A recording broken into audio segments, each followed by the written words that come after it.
ကျွန်တော်တို့အချီဂျိုးနဲ့ရေခွက်နဲ့ကိုတုံးပြီးတော့ density တိုင်းတာလေးစမ်းကြည့်ရအောင်နော်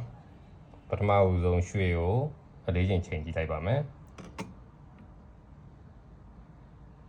81.9လေးရပါတယ်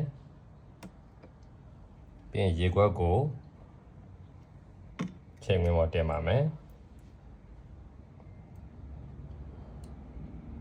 တောင်နှိပ်လိုက်ပါမယ်3ညလှုပ်လိုက်ပါမယ်ပြီးရင်ရေထဲမှာချိန်ကြည့်ပါမယ်4.25 4.24 24မှာငြိမ်သွားပါပြီ24ရပါတယ်โอเคကျွန်တော်တွက်လို့ရပါပြီအဲ့ဒါဆို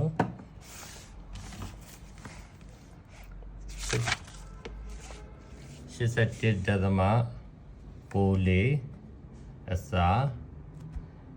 4.24ညီမျှခြင်းတွက်ကြည့်မယ်နော်81.94အစား4.24ညီမျှခြင်း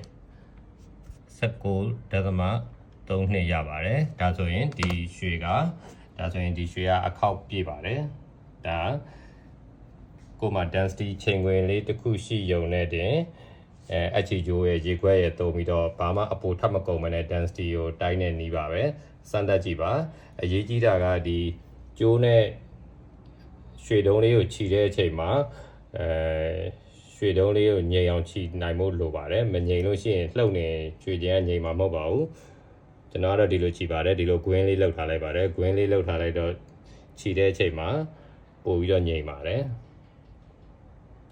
ကျိုးလေးကိုဆွဲထားလိုက်ရင်ကျိုးကသူ့လိုတင်းသွားပါတယ်အဲ့လို green လေးလှုပ်ပြီးခြီတာပိုကောင်းပါတယ်ဒီတိုင်းခောက်တုတ်ခြီလို့ရှိရင်မငြိမ်တာများပါတယ်เนาะ